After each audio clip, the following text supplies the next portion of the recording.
Alors bonsoir à toutes et à tous. Bien sûr, le plus important, qu'il n'y ait que des brachot dans cette maison, que du nachad, de la simcha, de la joie des enfants, des petits-enfants, des arrière-petits-enfants. Et aussi vous tous aussi qui avez pris cette soirée pour étudier un peu de Torah. Ça fait drôle. Que ça vous amène que du bien. Et aussi on demande pour la refoua chez Léma de, comment elle s'appelle la fille d'hier, la petite fille? Hana, Léa, Déborah, Chaya, Bat Mazal Tov. Amen. Et aussi pour la libération de tous les otages, la sauvegarde de tous les soldats, la nechama, la consolation de tous les endeuillés depuis le 7 octobre, et aussi pour la refoua chez Léma physique et psychique de tous les blessés, et les Ilou Nishmata, bien sûr, de ma femme Nathalie Kamara Batsaada. Amen. Là, il y a un sujet dans la fête qui s'appelle Vesamarta Bechagecha. Tu te réjouiras dans la fête. D'accord? Maintenant, cette notion-là, elle touche tous les Yom Tov, tous les jours de fête. Il y a cette mitzvah de se réjouir. À la différence de Shabbat, où le Shabbat, il y a une mitzvah de Oneg. D'accord? De prendre du plaisir. Oneg Shabbat, c'est les délices du Shabbat. C'est-à-dire que je vais rajouter une salade, je vais racheter des chocolats, je vais acheter une bonne bouteille de vin. Ça, c'est le délice de Shabbat. Oui. Par contre, et c'est un tel niveau que les Chachamim ils disent dans le Zohar que le Oneg Shabbat, il est mechaper sur les Averot. Ça veut dire que le fait de kiffer le Shabbat, ça enlève des fautes. Bien sûr, on a compris qu'on le fait l'Echem Shabbat. Si on le fait l'Echem Estomac, c'est une autre religion. Oui. Mais l'idée, c'est ça. Et d'un autre côté, ça, c'est par rapport à Yom Tov. À Shabbat. Mais Yom Tov, c'est une mitzvah de Simcha. Une mitzvah de se réjouir dans la fête. D'accord? Et pour essayer de comprendre cette notion, alors les trois fêtes, évidemment, Sukkot et Shavuot et Pessah, elles sont touchées par cette mitzvah. Et particulièrement la fête de Sukkot, où là, c'est marqué, c'est le top de la Simcha. Vaïta Ar Sameach, a dit la Torah, qui sera un très très haut niveau de Simcha. Pourquoi? Bon, évidemment, il y a un million d'explications, mais il y a une explication. C'est le Sfat Emet. Il dit que, comme ça, Beyom HaKippurim, Bnei Israël, em ba'alei tshuva, ou ba'alei tshuva, en la em makom. Akadosh Baruch Hu natan la em makom basuka. Les Bnei Israël, à Kippour, ils sont ba'alei tshuva. C'est des gens qui ont fait tshuva. D'accord? Bon, ils se sont repentis. Et il dit, et celui qui se repentit, il n'a pas de makom, il n'a pas de lieu. On va expliquer ce que ça veut dire. Alors, c'est pour ça qu'Akshvouchou, il a donné la mitzvah de Souka juste après Kippour. D'accord? Maintenant, c'est quoi cette notion? Le mot makom, on l'a déjà expliqué ici, je me rappelle. Le mot makom, il veut dire lieu. D'accord? Maintenant, le lieu, il y a plusieurs dimensions dans le lieu. Il y a le lieu géographique. Ouais, par exemple, ici, on est dans un endroit, au niveau du cadastre de la ville, c'est le lot, disons, 1444. D'accord? Sur le lot 1444, on a construit cette maison. D'accord? Donc le lieu géographique, c'est l'endroit qui rend possible la construction de la maison. De la manière, il existe un lieu intellectuel. Par exemple, là, je vais parler, d'accord, pendant à peu près 5 heures. Non. Donc je vais parler et vous écoutez. Quand vous écoutez, votre espace de concentration, votre espace de tolérance, votre espace de remise en cause, c'est un lieu dans lequel va rentrer l'information. D'accord? Par contre, si vous êtes bloqué de la tête, ou vous ne voulez pas écouter, ou vous êtes fatigué, ou vous dormez, ou vous avez la tête ailleurs, c'est un syndrome qui a démarré avec Louis XVI. Alors à ce moment-là, on va dire il n'y a pas lieu de penser. Oui, ça ne rentre pas dans la tête. Donc le lieu, il est intellectuel. Le lieu, il est aussi psychologique. Une famille, ils ont 4 enfants. Le troisième, bon, ben, il est un petit peu handicapé. Du coup, toute la famille, elle est centrée sur le troisième. Et bizarrement, le quatrième, eh ben, il n'arrive pas à se développer, il se ronge les ongles à 18 ans, il fait encore pipi au lit, il est mal dans sa peau. Et quand on l'emmène chez les rabbinim, chez les psychologues, tout le monde dit « Cet enfant n'a pas eu sa place. » Il dit « Comment ça, il n'a pas sa place? Mais voilà, il a sa chambre, à table, il est assis à côté de moi, dans le canapé, personne ne prend sa place. » Et bien sûr qu'il a sa place. Il dit « Oui, mais il n'avait pas sa place dans le cœur. » Bah oui, parce que vous étiez tellement focus sur l'enfant qui avait un problème de maladie que lui, il était à l'ombre. Et tout le monde connaît le problème du focus. Ouais, d'abord, il faut bien articuler le S. C'est que quand vous êtes focus ici, le reste est flou. Il y a des gens qui sont focus, par exemple, sur le travail, leur famille, elle est floue. Il y en a qui sont focus sur la Torah, leur vie, elle est floue. Ouais.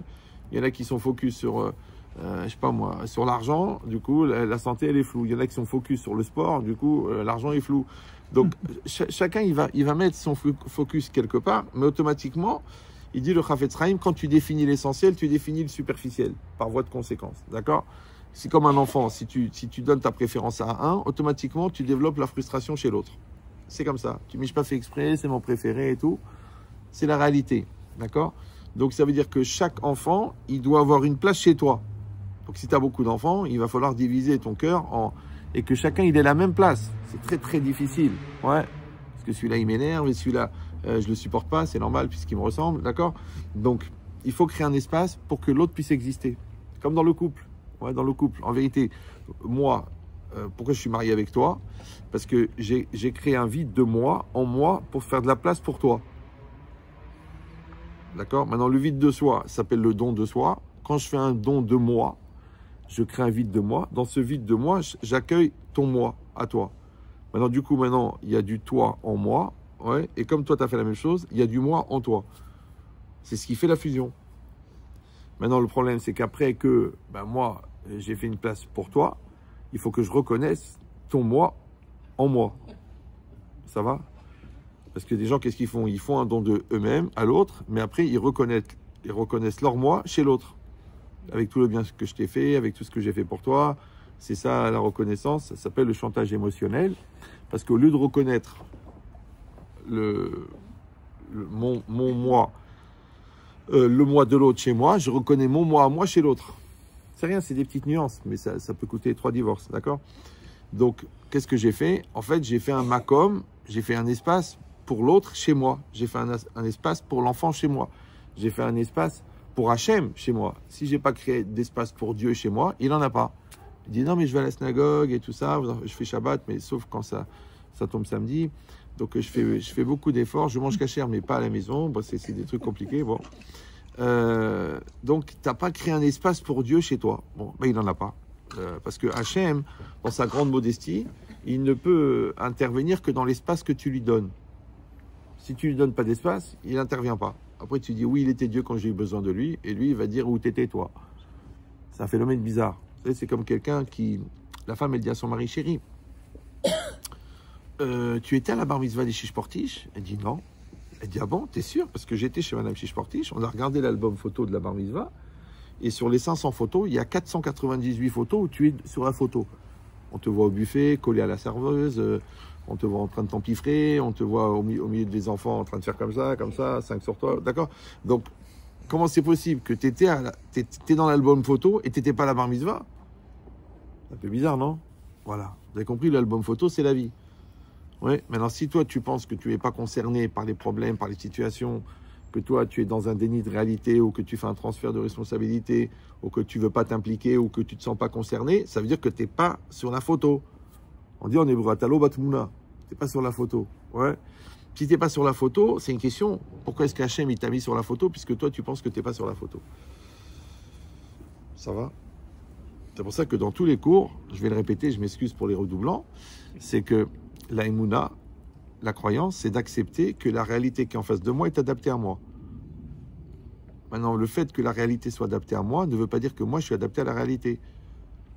Vous me suivez ou non? Certes, cette femme, elle est faite pour moi, mais il faut faire du Shalom Bayit. Ce mari, c'est le mien. Il n'y a pas d'erreur possible. D'accord? Bon, cet enfant, il vient de moi. Tu dis non, peut-être qu'à la clinique. Non. On a fait des tests et tout ça.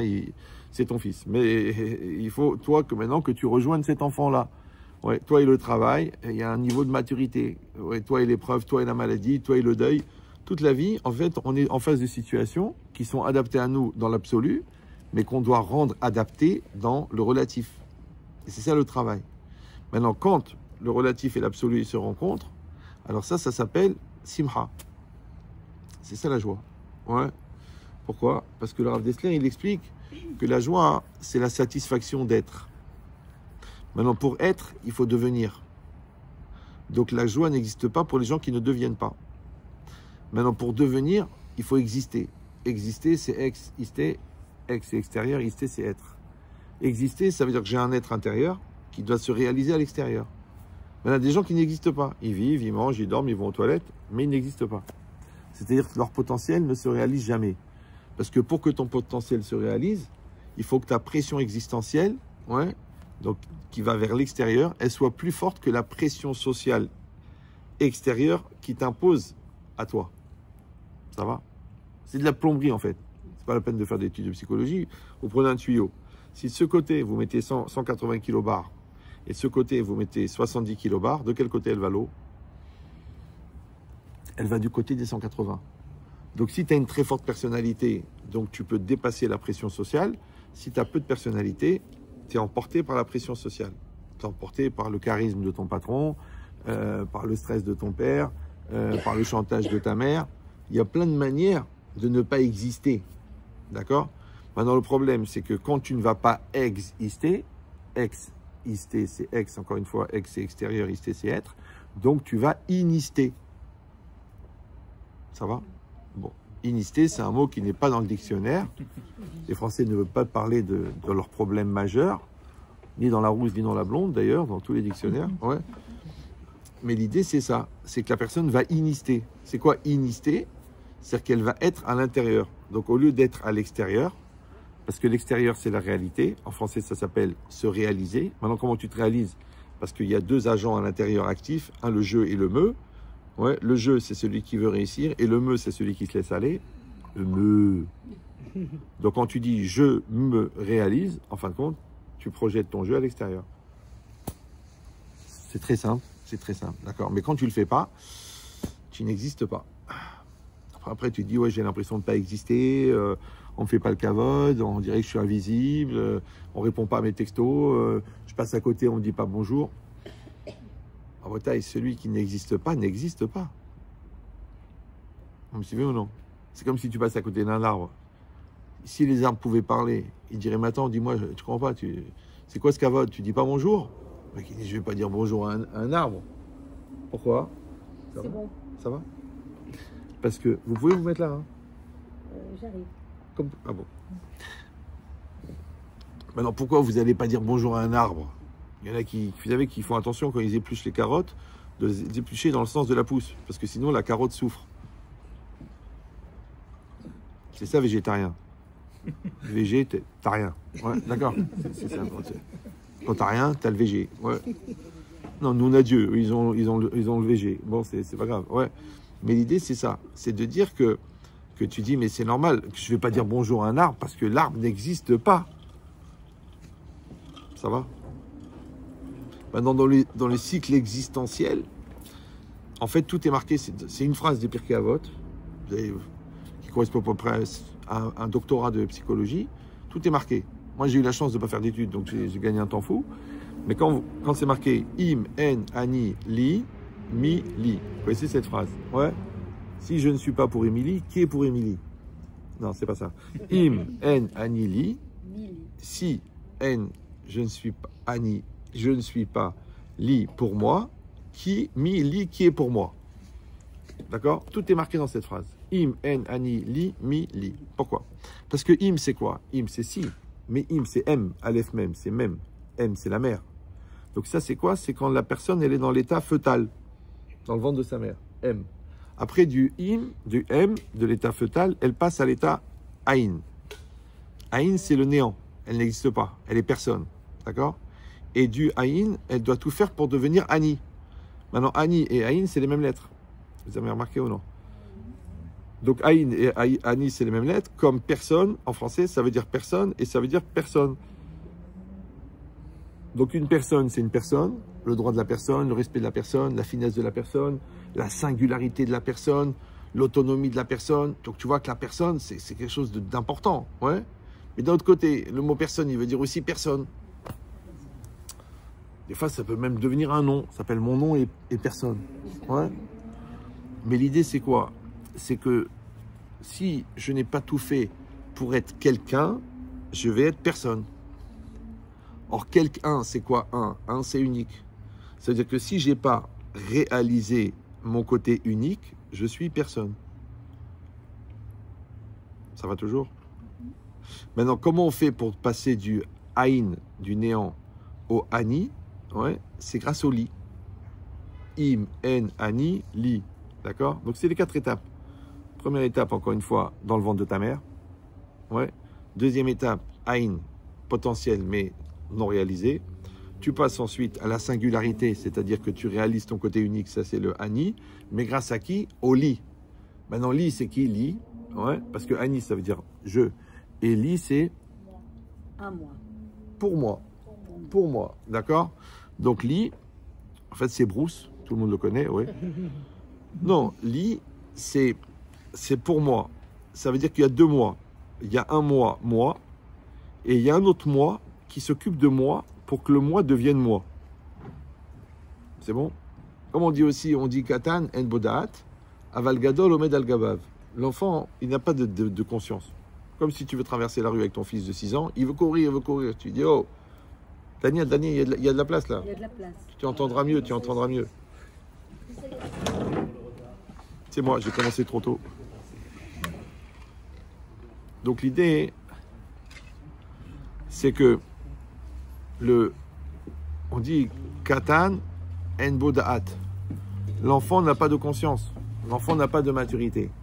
Aval Gadol Omed al Gabav. Mais le grand, il se tient au-dessus de lui. C'est-à-dire qu'encore une fois, le petit de 6 ans, il veut traverser en courant, et le Gadol, l'adulte, il dit, oh, fais attention, il y a des voitures, regarde à droite, regarde à gauche.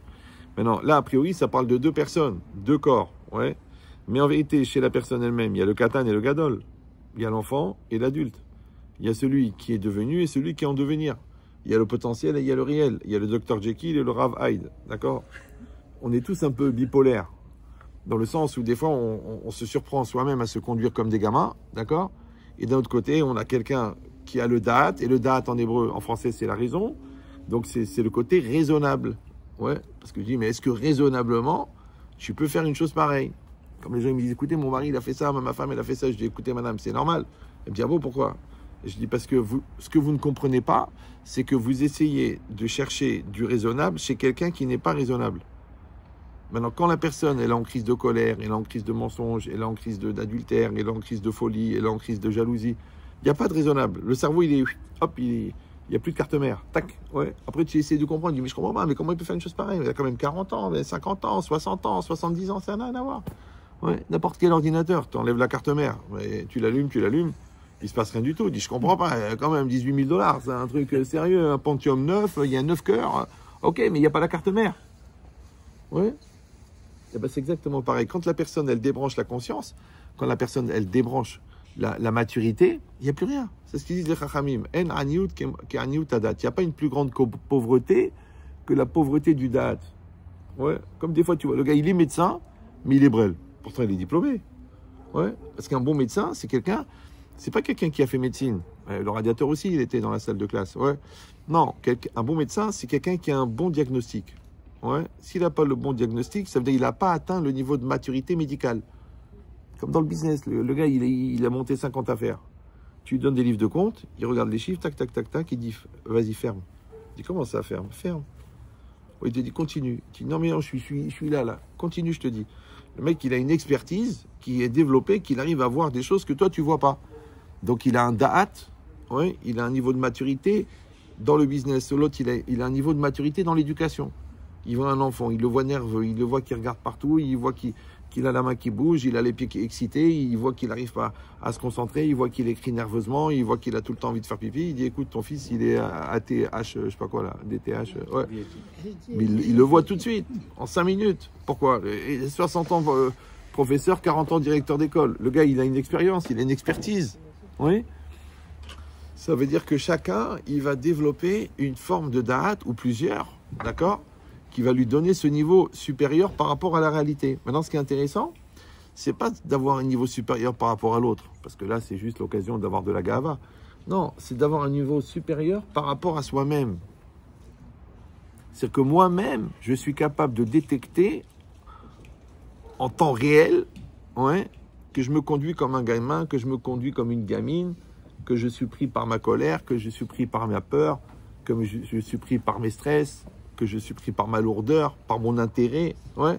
Si je ne suis pas capable de le faire moi-même, sur moi-même, le vrai problème, c'est ça que les gens ne comprennent pas. Le problème à ce niveau-là, c'est pas t'es religieux ou t'es pas religieux. Le vrai problème, c'est est-ce que tu es un CON ou t'en es pas un. Est-ce que tu vas vivre ta vie? Vous comprenez ce que je veux dire ou non? Bon, le mec, il a un problème de colère. Bon, Bon, ils en est à son 4e mariage. À chaque fois, il dit, ouais, je tombe sur des folles, elle me pousse à bout, elle m'énerve, elle connaît mon caractère. De toute façon, mon père était comme ça. Oui, mais ta mère s'est pendue. Oui, c'est vrai. D'accord. Donc, la personne, elle peut dire, bon, j'ai compris qu'il y a un problème de colère et c'est chez moi et je vais le traiter, ou non. Elle pense que non. Le problème, c'est toujours chez l'autre. Alors, j'ai déjà expliqué 1 million de fois que la personne qui pense à 100% que dans une situation, le problème, il est chez l'autre, ça veut dire qu'il n'a pas un moi à l'intérieur développé pour pouvoir accueillir la responsabilité. Ça va? Aodon Kolo, ça veut dire qu'il n'y a personne dedans. Donc il n'y a personne pour analyser, il n'y a personne pour comprendre, il n'y a personne pour réaliser, il n'y a personne pour réagir, il n'y a personne pour décider, il n'y a personne pour être sensible et il n'y a personne pour assumer. Donc comme il n'y a personne, automatiquement, il va se conduire comme personne. Maintenant, vous allez dire, bah, c'est pas grave, il en faut des brels. Pour qui je vais travailler? Non. Non, en vérité, l'idée, c'est que ce rapport entre le moi intérieur qui est construit et le moi extérieur qui est construit, ouais, ce qu'on appelle vulgairement être soi-même, ouais, crée une sensation chez la personne qu'on appelle vulgairement la joie. C'est ça la joie. La joie, c'est la satisfaction d'être. Donc vous avez compris que la satisfaction d'être ne peut pas exister chez celui qui n'est pas, celui qui fait semblant, celui qui vit dans le regard de l'autre, celui qui est dans un jeu de rôle, de paraître, celui qui est dans un personnage de cinéma toute la journée en train de faire un film, en fin de compte, ouais, comédien de l'arte, d'accord? C'est-à-dire qu'il est dans un jeu de rôle. Ou alors simplement qui est en réaction à une réalité qui se propose à lui. Je vous avais dit ça déjà que quand j'avais 14-15 ans, j'ai levé les yeux au ciel, j'ai dit à Hachem, je ne veux plus être en réaction, je veux être en décision. Bon, c'est quoi la différence? Réaction, vous parlez français encore, non? Ouais. Donc, réagir, c'est réagir. Réagir, c'est-à-dire qu'il y a quelqu'un qui a agi et toi, tu as réagi. C'est bon? Parce que toute action entraîne une réaction. Maintenant, si je suis en réaction, ça veut dire que l'origine de mon action, elle vient pas de chez moi, elle vient de l'autre, puisque c'est l'autre, par son action, qui a provoqué ma réaction. Ça va? Alors si quelqu'un va dire, ah ben c'est vrai, c'est comme ça, c'est la nature. Non, c'est pas la nature. Non, c'est une posture d'immaturité. Parce que quelles que soient les circonstances, ouais, moi je veux dire, je vais être en décision. Parce que l'autre, il va dire, bah écoute, il m'a énervé, bah je me suis énervé. L'autre, il m'a dragué, bah je suis tombée amoureuse. L'autre, il était là, bon ben on est resté ensemble. L'autre, il m'a proposé une embrouille, bon ben j'ai signé. Mais dis-moi, toute ta vie, tu vas être manipulé, tu vas être une boule de billard qui attend qu'on te tape dans le derrière pour avancer. Ah mais qu'est-ce que vous voulez que je fasse? J'ai des gens, des fois, je vois des couples, vraiment des couples bizarres. C'est-à-dire, on dirait un papillon et un épagnol breton. Ils n'ont aucun rapport. Mais comment vous êtes mariés? Bah, il m'a dit qu'il avait une nationalité américaine, en fait, c'est la nationalité marocaine. Ouais. J'ai eu un couple comme ça une fois. Moi, j'ai tout vu hein, dans le catalogue des horreurs. Un couple, 7 ans de mariage, 7 ans de guerre. Vraiment la schmita, mais schmata. Ouais. Et j'ai dit, excusez-moi, je vois pas le rapport. Un Marocain, mais vraiment de souche, et une Américaine, elle était de passage à Paris, tu vois. Il m'a dit, je suis rentré dans une synagogue, et puis il y avait un petit buffet, comme ça, parce qu'il y avait une ascara. Et puis on était là, on se connaissait pas, on était à côté de l'autre. Et il y a un rabbin qui sort, il nous voit les deux, il dit, ah, quel beau couple. Alors ils ont eu peur, comme ils étaient un peu Baal Teshuvah comme ça, ils ont dit peut-être Mina Shamaïm, et ils sont mariés. 7 ans d'horreur. Je te dis, une prise américaine avec un appareil français, tu te rends compte? Combien de fois ils ont pété les plombs? Tu dis, mais on peut pas se marier comme ça. Dans la Teshuvah, tu es goy, et tu passes juif. Entre les deux, il y a une petite période qui est un peu bancale. Ouais, dans cette période bancale, tu es apte à absorber des lourdeurs. Vous me suivez ou non? C'est comme les bêtises, on les fait quand on est ado. Parce que quand tu es petit, tu es sous la protection de tes parents. Quand tu es adulte, a priori, tu es autonome. Ouais. Mais quand tu es ado, les dealers, ils viennent pas voir les adultes. Bon, aujourd'hui, c'est différent parce que les adultes sont des ados. Mais normalement, ouais, normalement, il vient prendre quand la personne elle est dans cette période un peu bancale. Quand est-ce que les gens y craquent? Parce qu'il y a une période qui est vide. Pour ça, on appelle ça en français un passage à vide. Maintenant, dans le passage à vide, tu as fait la dépression. Dans le passage à vide, il y a eu l'adultère. Dans le passage à vide, tu as fait une escroquerie. Parce qu'il y a eu un passage à vide. Maintenant, un vide d'argent, un vide d'assurance, un vide de confiance, un vide de construction personnelle, un vide de Torah. C'est dans le vide qu'il arrive le problème. Parce que le vide n'existe pas. On dit la nature n'aime pas le vide. D'accord? Donc la bouteille, dès que vous la videz, elle se remplit. Elle se remplit de quoi? Elle se remplit de ce qui est autour. Donc si vous enlevez l'eau, elle se remplit d'air. Question à 2 millions d'euros, qui c'est qui a mis l'air? Réponse, celui qui a enlevé l'eau. Vous allez dire, franchement, c'était pas la peine de venir de France pour des trucs, pour dire des lourdeurs pareilles.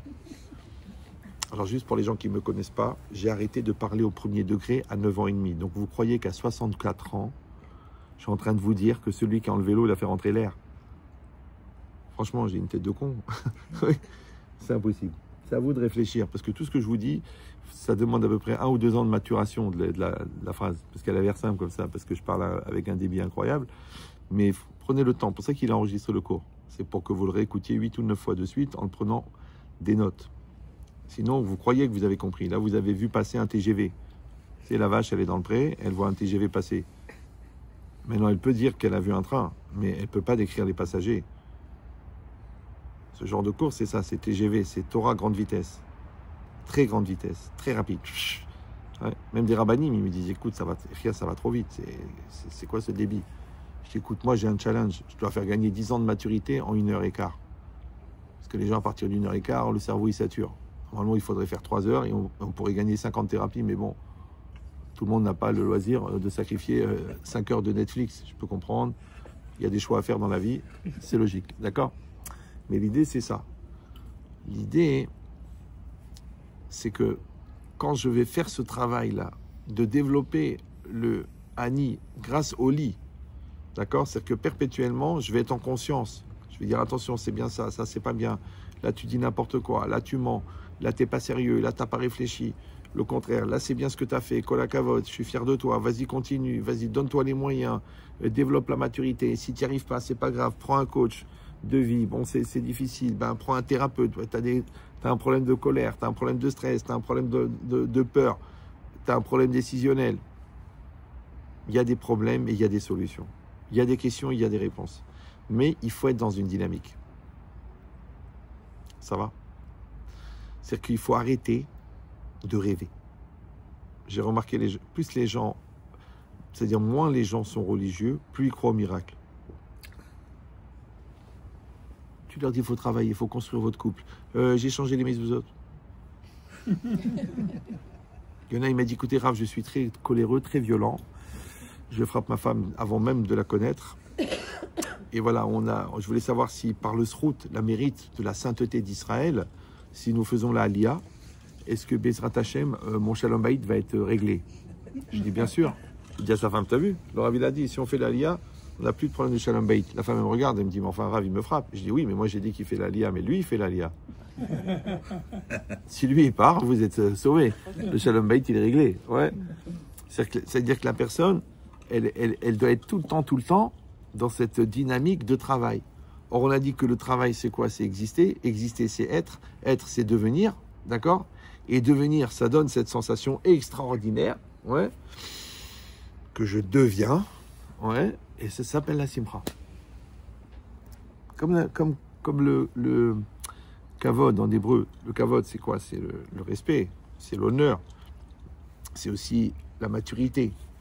Maintenant, il dit le Rav Yerucham Halevi, qui était très religieux, il aurait pu habiter à Los Angeles, il dit que quand quelqu'un il fait quelque chose d'important, ouais, quelque chose de vrai, quelque chose de pur, il sent qu'il prend du poids.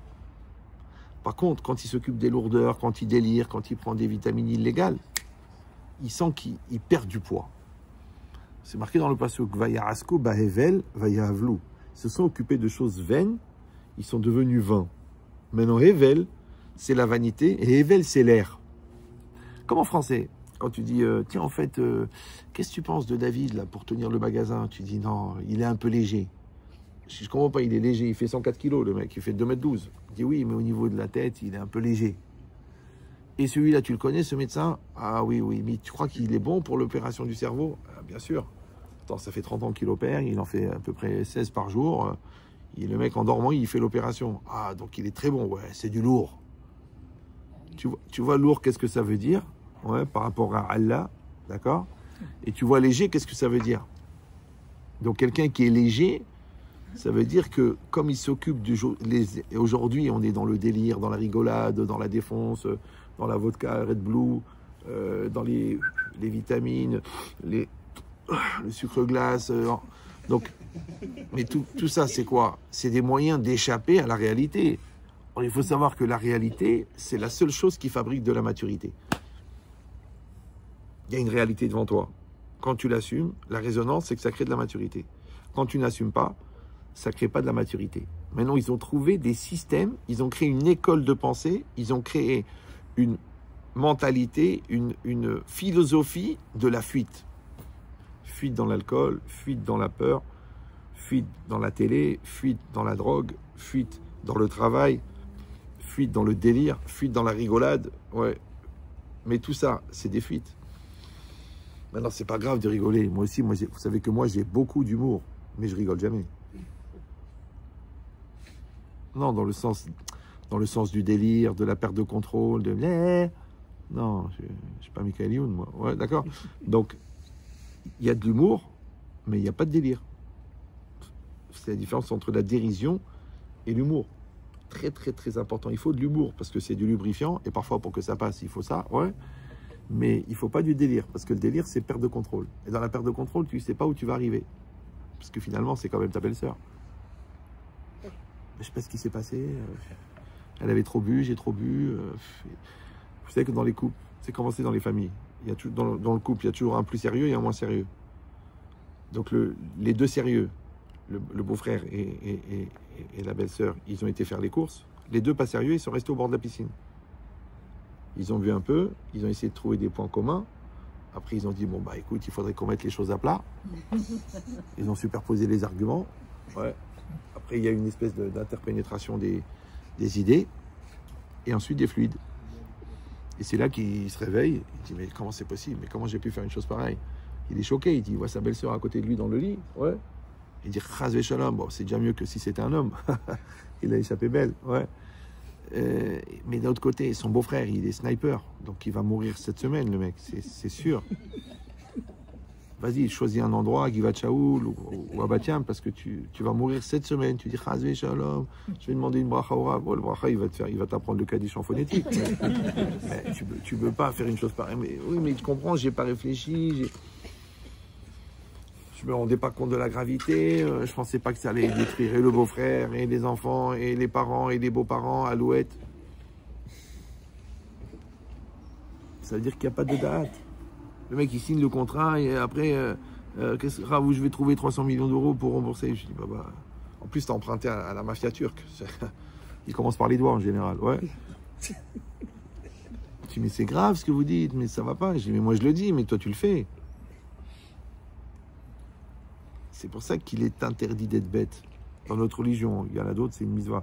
Mais chez nous, c'est assour. Assour d'être bête. Assour liot kessil. Interdit d'être idiot. Et c'est quoi idiot? Idiot, c'est inadapté. Maintenant, adapté, c'est quoi? C'est qu'il y a une réalité, je suis adapté à la réalité. Maintenant, quand je suis adapté à la réalité, quand j'assume cette réalité, là, encore une fois, la résonance, ça donne la maturité. Et la maturité, qu'est-ce qu'elle donne? Elle donne la joie. De la même manière, quand j'assume une responsabilité, ça augmente la maturité. La maturité, qu'est-ce qu'elle donne? Du poids. Je sens que j'ai pris du poids. J'ai pris de l'expérience. Ouais. Tu as démarré la vente, tu étais en train de paniquer, en train de stresser, tu répétais le briefing, et maintenant, tu réfléchis même pas, tu rentres, tu rigoles avec le gars. C'est qui sur la photo? C'est vos enfants. Ah, ils font du foot, les miens aussi. Ah, ben, ils sont bons. Alors, et Mbappé? Ah, ben, on sait pas, ça va continuer, ça va pas continuer. Ben, à part ça, vous vendez quoi? Ben, écoutez, ben, là, on est sur des machines-outils, 600 000 € pièce. Ben, écoutez, je vous en prends 10. Le mec, il a fait la vente, mais sans parler du produit. Ouais. Ah, tu dis, mais quand il a commencé, il n'était pas comme ça. À la limite de diarrhée involontaire, tellement il stressait. Ouais. Donc, tu vois qu'il a acquis de l'expérience. C'est pareil. Au début, avec les premiers enfants, on a fait des grosses erreurs. Avec les derniers, on est beaucoup plus cool. Alors, les enfants, ils disent, oh, papa, t'es vachement plus cool avec les petits. Mais mon fils, c'est normal, j'ai appris sur le tas. Oui, mais c'est qui le tas? C'est comme ça. Première année de mariage, on est tous des gamins. La rivalité, les nerfs, les stress. T'as vu ta gueule, toi, la famille, ou ta mère, ma mère, t'habites chez moi, c'est mon fric. C'est normal. Et après, grâce à Dieu, on grandit, normalement. Il y en a qui font beaucoup d'efforts pour rester immatures, mais normalement, les gens, ils grandissent. D'accord? Et c'est ça qui fait le développement. Parce qu'il y a le couple enfant, le couple adolescent, et le couple adulte. Le couple enfant, c'est quand chacun est convaincu à 100% que c'est l'autre qui a tort. Le couple adolescent, c'est que chacun reconnaît qu'il a au moins 50% de tort. Le couple adulte, c'est quand chacun reconnaît que si lui, il fait à 100% ce qu'il a à faire, et que l'autre, en résonance, elle fait à 100% ce qu'elle a à faire, il n'y aura pas de problème de shalom bayit. Voilà. Maintenant, chacun, il définira l'âge de son couple. Mais c'est ça la vie. La vie, c'est ça. Maintenant, encore une fois, de la même manière que tu passes de l'état d'enfant à l'état d'adulte, de l'état d'ado à l'état de responsable, de l'état de gamin à l'état de mature, de l'état d'élève à l'état de rave, de l'état d'employé à l'état de patron, de l'état d'emprunteur à l'état de prêteur, c'est des niveaux de maturité. Maintenant, chaque niveau de maturité, chaque strate de maturité, il donne de la joie. Ça va? C'est la différence entre la joie et le plaisir. C'est pour ça que la société ne propose pas de la joie. Elle propose du plaisir. Faites-vous plaisir, vas-y, kiffe ta race, déchire, profite du présent, va faire un stage chez Rabbi David, là-bas, à Ibiza, Rabbi David Guetta. Vous l'avez connu, c'est un Hazan incroyable. Ouais. Mais l'idée, c'est quoi? C'est que les gens, ils veulent du plaisir. Maintenant, le problème, c'est que le plaisir, c'est l'inverse de la maturité. Maintenant, il faut kiffer. Ouais, t'as raison. Mais tu kiffes dans un cadre. Tu kiffes dans le Shabbat, tu kiffes dans la fête, tu kiffes au mariage de ta fille. C'est bien. Ouais, c'est comme l'alcool. Vous avez remarqué un truc bizarre. C'est Baba Salé. Quelqu'un lui a demandé. Il a dit, je comprends pas. J'étais avec Baba Salé. Mon père, il m'a raconté. Il m'a dit, on était 4. Ils ont sorti 4 bouteilles de Maria. On a bu une chacun. On s'est levé, on n'était pas sous. La logique, c'est simple. Quand t'as pas le moral, quand t'es naze, quand t'es pas bien, tu bois un petit whisky comme ça, t'es cassé en deux. Mais la simcha du tzaddik, elle brûle l'alcool. Vous me suivez ou non? Si t'es content du mariage de ta fille, tu bois, t'es bien. Tu fais un Shabbat Ratan, tu dis, mais attends, pourtant il n'y a pas de neige au Maroc, mais ils ont une descente. Le Rav Johnny Walker, et le Rav Yitzhak Daniel, ils sont très très bien représentés là-bas. Ouais, ils ont des yeshivot. Maintenant, quand le gars il est dans la farha de du Shabbat, du mariage de sa fille, du tzaddik, ça lui fait rien du tout. Ça fait pas de mal. Ouais. Mais s'il boit pour faire semblant, si au fond il veut pas se hatan mais qu'on lui a imposé, il est déchiré d'alcool, il se met en colère, il me bagarre générale, le Shabbat il se termine à la police. Qu'est-ce qui s'est passé? Pourquoi? Parce qu'il n'y avait pas la satisfaction d'être. Il n'y avait pas la satisfaction de la situation. Il n'y avait pas d'être en accord avec la réalité. Il n'y avait pas l'investissement. C'est ça le problème. C'est que le Yetzer Hara, il crée des situations, ouais, où tu as le choix de faire le bon choix ou le mauvais choix. Le problème, c'est que le mauvais choix, il entraîne des mauvais choix. C'est qu'on dit Avera, Goret Avera. Ouais. Quand la personne dit bon, elle est gentille, elle est sérieuse, elle est magnifique, elle a de la finesse, elle a de la douceur. Bon, un seul défaut, elle n'est pas juive. Bon, c'est quand même majeur. Oui, mais ça, c'est rien, c'est une formalité. Et puis pour l'instant, c'est rien de grave. C'est juste qu'on se côtoie et puis on fait des choses ensemble et puis on travaille ensemble et tout.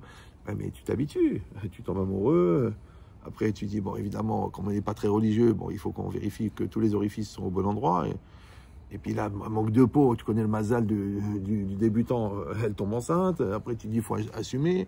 Alors, tu n'assumes pas ta mère qui va tomber malade d'un cancer, mais tu assumes la Goya parce qu'elle est enceinte, donc tu prends le bébé. Après, l'autre, elle dit, bon, on en fait un deuxième. Et puis après tu dis, mais ta vie, elle est partie en sucette sur la base de quoi? Si tu vas dire, oui, mais je comprends, j'ai pas grandi dans ce milieu.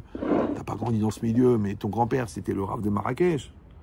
Ton oncle, c'était le grand rabbin de Tunis. Comment t'es arrivé de là-bas à là-bas? Comment t'y étais? Comment t'y es devenu? Voilà. Ça s'appelle la dérive du flux existentiel. Alors, rappelez-vous que Ayrton Senna, qui est un champion mondial de conduite, ouais, il a fait des millions de virages dans sa vie. Mais il en a raté qu'un. Hein. Et c'était Ayrton Senna. Ayrton Senna, il a raté un virage, il est mort. Dans la vie, des fois, tu rates un virage. L'autre, il est parti à la yeshiva, il a fait médecine. Le mec à la yeshiva, il regrette après qu'il n'a pas de quoi manger. Et l'autre qui est médecin, il dit, j'ai perdu mon temps, j'aurais dû faire la yeshiva. C'était un virage. Toute la vie, c'est des virages. Tu as épousé celle-là. Tu dis, oui, mais je comprends. Bon, on m'avait présenté Myriam, mais Myriam, elle est sérieuse, elle est Khnina, elle est un peu timide. Et puis, c'est pas la bombe. Alors que l'autre, Jennifer, dès qu'elle arrivait quelque part, ça mettait le feu à Casa. En plus, elle avait des qualités morales incroyables. Ouais. Maintenant, tout a été refait parce que, bon, tu sais ce que c'est, les ravalements. Ouais. Tu dis quoi, tu l'as épousé pour ses qualités morales. La vérité, j'ai flashé, j'ai pas réfléchi. Mais il y a le court terme, il y a le long terme. C'est là qu'on a besoin du da'at. Ouais, c'est là qu'on a besoin de la conscience, c'est là qu'on a besoin de la réflexion. C'est là qu'on a besoin. Tu vois que le gars, c'est un embrouilleur. Tu dis, oui, mais il me propose 15%. Mais Madoff aussi, il proposait 15%. Et ça sent mauvais. Tu dis, ouais, mais attends, il faut voir, le mec, il sortait des liasses de 500, il est venu en Rolls, il m'a montré la villa, je suis tombé par terre. Mais tout ça, c'est de l'esbrouf. C'est des scénarios qui sont montés depuis le départ. Ouais, il y a un seul pigeon, et c'est toi. Mais j'ai rien vu venir. Mais achète-toi des lunettes. Les Chachamim, ils disaient, Ezeu Chacham Haro et Anelad, qui est le sage, celui qui voit l'avenir. Et toi, tu vois rien. Tu vois rien, mais tu as demandé la nationalité ivoirienne ou quoi? Ouais. C'est-à-dire que les gens, ils dorment. Maintenant, quand ils ont des réponses, hein. Non, mais là, c'est pour un petit moment. Là, il n'y a rien de grave. Je ne suis pas vraiment engagé. De toute façon, je m'amuse. Attends, je ne suis pas fou. Mais attends, mais je suis au courant. Je ne suis pas débile. Tu crois que je ne sais pas lire un contrat? Ça, c'est avant. Et après, je ne sais pas ce qui m'a pris. Il a tout pris. Je sais plus rien. Enlève ta veste. Non, mais si, enlève. C'est pas à toi. Ici, il va la prendre. C'est pas le pantalon. Et comment c'est possible? Je sais pas ce qui m'est arrivé. Je sais pas. J'étais pas concentré. On m'a fait boire. J'ai signé. Il m'a fait rêver. Il m'a emmené en hélicoptère. Il m'a fait visiter Las Vegas. Et puis au dernier moment, il m'a dit bon, en fait, au niveau de la banque, écoute, toi, évidemment, tu t'avances. Et moi, t'en fais pas. C'est une garantie bancaire sur un fonds de placement avec une lettre à échéance. Tu comprends rien à ce qu'il disait. En fait, il n'a pas mis un centime. Toi, tu as mis 17 millions d'euros et lui, il n'a rien mis. Mais c'est à son nom à 50%. Tu vas à la banque, tu dis, monsieur, la moitié lui appartient. Mais comment c'est pas la peine de bégayer. Hein. Pourtant, tu es un homme d'affaires. Comment tu as pu te faire avoir? Ça s'appelle un PAC. Un piège à... Maintenant, il faut savoir que le Yetzirah, c'est un pêcheur. D'accord? Donc, il va mettre au bout de l'hameçon ce que le poisson se nourrit. Quand vous l'attrapez un poisson, vous mettez un verre, vous mettez un bout de maïs, vous mettez un bout de pain, parce que c'est ce qui mange le poisson. Ça va? Vous mettez pas un iPhone.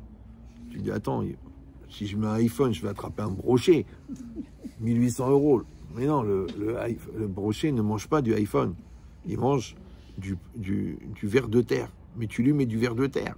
Tu lui prends un morceau de poisson pourri, mais tu sais quoi? Tu vas attraper un espadon. Ouais. Parce que tu lui donnes ce qu'il mange. Donc c'est exactement pareil. Le Yetzirah, il connaît tes manques, puisqu'il s'appelle Chasser.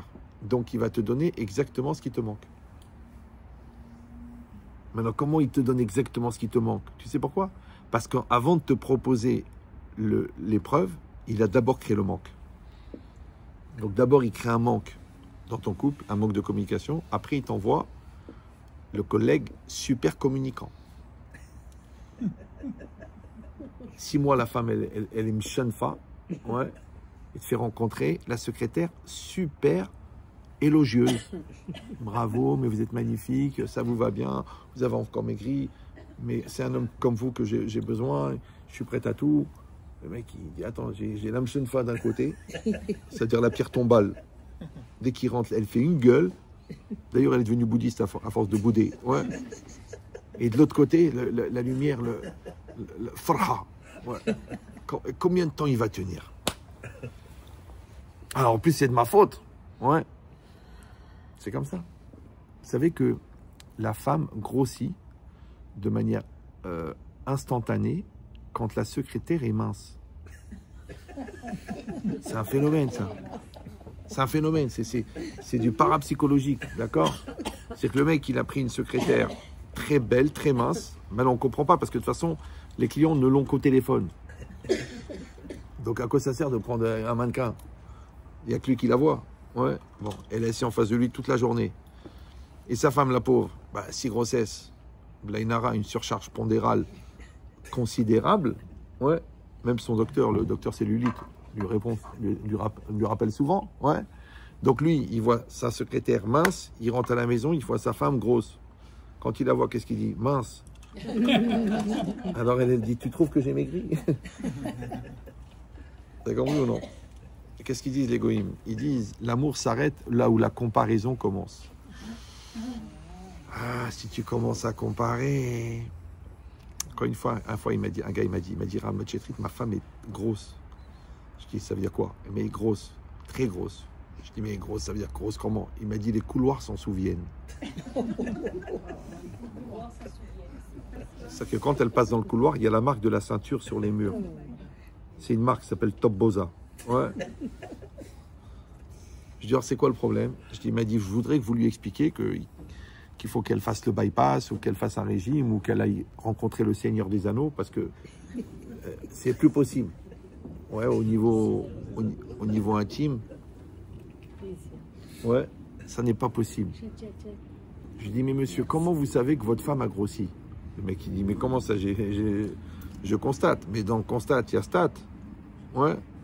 C'est comment vous savez qu'elle a grossi? Parce que vous sortez sur certains sites qui sont ni pour nous ni pour vous. Et vous vous gavez d'images. Et après, vous comparez. Parce que moi, le mec qui me dit, ma femme n'est pas sensuelle. Je dis, ta mère, elle est sensuelle. Il me dit, vous êtes fou, quoi, vous? Je dis, mais elle, c'est la mère de tes enfants. Jusqu'à quel âge elle va rester Madonna? Ça va? C'est trop long? Non. Tu n'aimes pas quelle heure elle a commencé? 45. 9h moins quart? Non, 8h moins quart? Ouais. 8h moins quart. Bon, ça fait 45 minutes. Vous êtes bien là ou? Ah ouais, on est très bien. C'est bon parce que j'ai pas commencé le cours. Non, c'est pas grave. De toute façon, c'est pas ce qu'on dit qui compte. Hein. C'est ce que vous comprenez. C'est ça qui compte. Non, le but n'est pas de dire ce que je dois dire. Le dire, c'est ce que vous allez entendre ce que moi je veux dire. Ce que j'ai dit, c'est pas important. Mais ce que je veux dire, et toute la trame intellectuelle qu'on crée par le discours et le pont de communication entre votre désir d'écouter et mon désir d'enseigner, c'est juste pour créer le lien de Wi-Fi par lequel va passer l'information que je n'ai même pas exprimée. Mais quand vous sortez, vous êtes convaincu, vous dites ça y est, j'ai compris. Allez, c'est bon, on y va. Pourtant, je ne l'ai pas dit. Comme un enfant, on le voit en moyenne 1 minute 21 par jour sur 50 ans de vie. Alors, comment l'enfant il ressemble à ses parents? Parce que 20% c'est ce que tu montres et 80% c'est ce que tu es. Et ce que tu es, ça passe. C'est ce que tu es surtout. Ce que tu es, exactement. C'est ce qu'on est. C'est pour ça que le nez est très important chez nous. Une fois, je suis rentré dans un commissariat. Le gars, il m'a dit, monsieur, enlevez le calot. C'est un signe ostentatoire. Je dis, mais à ce moment-là, je vais enlever mon nez. Je dis, même si j'enlève le nez, néanmoins, je serai moi-même. Bon, il n'a pas pigé. Bon, le QI des poulets est très bas. On le dit, QI. Bon, au moins, ils ont un avantage, c'est qu'ils ne regrettent rien. Comme tous les piafs. D'accord? Non, rien de... Ça va? J'ai besoin des blagues pour savoir si vous suivez. Là, je suis limite déçu, mais bon, je ne peux pas tout avoir. C'est le dernier soir. À Botaï, c'est pas shoot que la joie, c'est le fruit d'une dynamique. Ouais, c'est comme une dynamo. Plus elle tourne, plus elle produit du courant. Ouais, le couple, plus il est dynamique, plus il y a de la simra. Dans ton rapport à Dieu, plus c'est dynamique, plus ça crée... Ouais, la émouna, plus tu l'entretiens, plus elle est forte. C'est comme ça. Et les gens, qu'est-ce qu'ils font? Ils enlèvent la prise. Et ils attendent. On va voir ce qui va se passer. Il ne va rien se passer. Vous savez, si vous partez en vacances et que vous enlevez la prise du congélateur, quand vous revenez 2 mois après, quand vous ouvrez, ne dites pas ça pue.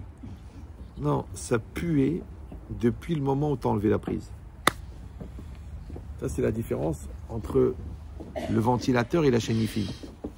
Vous savez la différence qu'il y a entre un ventilateur et une chaîne IFI? Non? Et ouais, sortez un peu. Vous savez même pas ce que c'est un ventilateur? La différence entre le ventilateur et la chaîne IFI, c'est que quand vous enlevez la prise de la chaîne IFI, la musique, elle s'arrête tout de suite. Tac! Mais le ventilateur, c'est vicieux. C'est que quand vous enlevez la prise, il continue à tourner. Vous me suivez ou non? Il y a des gens, dans leur couple, ça fait longtemps qu'ils ont enlevé la prise, puisque le courant ne passe plus. Mais ils continuent à tourner. Ils font la bar mitzvah, ils vont en vacances, ils reçoivent les invités. Mais ça fait longtemps que le courant ne passe plus. Entre toi et toi-même aussi, il y a des gens, le courant ne passe plus. En fait, ils sont en dépression. Ouais, mais avec des petits cachets, avec du Xanax, avec des ambiances, avec des vitamines. Ouais, ils donnent l'impression. En fait, ils sont comme des ventilateurs. Ils ont enlevé la prise. Alors que normalement, quand on enlève la prise, ça doit s'arrêter tout de suite. Ouais, je suis pas en accord avec moi-même. Je suis malheureux. Je vis pas ce que je veux. Je suis pas à 100% dans mes choix. Je suis pas clair dans ma émouna. Tout de suite, ça arrête la musique. Tout de suite, ça arrête la musique. C'est le symptôme. C'est comme ça qu'on reconnaît. Normalement, comme un couple. Le couple qui s'aime, la femme tout de suite, elle dit t'es pas bien. Non, non, c'est rien, je suis constipé. Non, t'es pas constipé, t'es stipé, d'accord? Donc, t'es pas bien. Ouais, tout de suite, la femme, elle sait, le mari, il sait. Les parents, ils savent. Et leur fils, mon fils vient ici, il faut qu'on parle. Non, c'est papa, j'ai pas le temps, je dois partir. Non, non, tu pars pas. Et toi-même, tu dois partir au Canada. Je pars plus, voilà, j'annule le voyage. Là, je sens que t'es pas bien, là. Ouais. C'est-à-dire, tu sens, parce que la prise, elle a été enlevée. Maintenant, tu enlèves la prise de la Torah, tu enlèves la prise de l'équilibre, tu enlèves la prise de la maturité, tu enlèves la prise de l'intelligence. Mais il y a un truc qui va se passer à l'intérieur. Je sais pas, je sais plus comment vous le dire. Ouais. Ça, c'est interdit d'être inconscient, c'est interdit d'être à côté de la plaque, c'est interdit d'être lourd, c'est interdit d'être bête, c'est assourd d'être irréfléchi, religieux ou pas religieux, c'est impossible. Il dit maintenant, quand la personne, encore une fois, elle a passé Kippour, elle a passé les 30 jours de Elul, elle a fait 2 jours de Rosh Hashanah avec une très très grande prise de conscience. Après, elle a fait les Aseret Yemei Teshuvah et elle a renoncé à tous ces faux repères, le taref, les embrouilles, les boîtes de nuit, la lourdeur, la bêtise. Et elle arrive maintenant, elle a plus de repères parce qu'elle a renoncé à tous ces faux repères, mais elle n'a pas encore les vrais repères. Elle est perdue. Ouais, c'est pour ça qu'on a besoin d'un Rav, qu'on a besoin d'une Keila. C'est pour ça parce qu'il nous faut des repères, puisqu'on les anciens repères de brigands. Ouais, on a renoncé et les nouveaux repères on les a pas. Ça Baal Teshuvah. Il dit Baal Teshuvah en laim makom. Ashbuchu natan laim makom. Makom c'est quoi? C'est la souka. Ouais. Et la souka c'est quoi? C'est une maison qui est précaire, mais les valeurs, ouais, sont éternelles. Des fois, la maison, elle est solide. Elle est solide. Ouais. Triple vitrage, épaisseur des murs, sécurité, alarme, baba, isolation et tout. Mais à l'intérieur, c'est tous des fous. L'autre, il couche avec la bonne. La femme, elle est partie avec son prof de gym. Le gosse, il veut changer de lessive. On lui a proposé 2 barils d'homo. Bon, à la place d'Ariel, ouais. L'autre, l'autre, elle a déjà avorté 4 fois alors qu'elle a 14 ans. Donc, la maison est solide, mais les valeurs sont fragiles. Ouais. La Torah, c'est l'inverse. La maison, on s'en fout. Elle est fragile. C'est une cabane. Il n'y a rien. Il y a 3 planches. De toute façon, c'est un passage. Ouais. Tu sais, les gens à Warzazat, à Tafilalet, ils étaient dans des maisons en terre. Ouais. Combien de fois j'étais en pèlerinage et tout ça. Et là, le gars, il me disait, tu sais, ici, il y avait une ville. Il y avait une ville de Torah. Il y avait le mikvé, la yeshiva, la truc, les rabbanim. Là. Je dis, il n'y a rien. Il n'y a plus rien. Mais oui, parce que les maisons, elles étaient faites en terre. Ils prenaient de la terre, ils faisaient des briques, et après, avec le vent, avec l'érosion, avec la pluie, il n'y a plus rien. Ok, mais les valeurs, ça, elles resteront pour toujours. Ouais. Donc, tu as le choix. Soit tu vas faire un beau bâtiment, le Columbia, ouais. Mais malheureusement, il va être ensuite pollué par des gens qui n'ont pas l'estime d'eux-mêmes. Pas l'estime, ouais. Du coup, toutes les valeurs ont disparu, mais le bâtiment, il est là. Ouais. La preuve, c'est que quand tu leur coupes l'argent, d'un seul coup, tu leur enlèves les valeurs, d'un seul coup, ils retrouvent le sens des valeurs. C'est intéressant. Parce qu'à dollar Meller, à dollar Malar, d'accord? Donc, de la même manière, dans sa vie, il faut faire attention. Moi, je vois mes parents, bon, il n'y avait pas des moyens extraordinaires. Comme ils ne pouvaient pas nous donner d'argent, ils nous ont donné des valeurs. Des valeurs solides. Ouais. Et avec ça, on a fait toute notre vie. Avec des valeurs. C'est tout. Moi, j'ai pas appris de métier, j'ai pas de métier.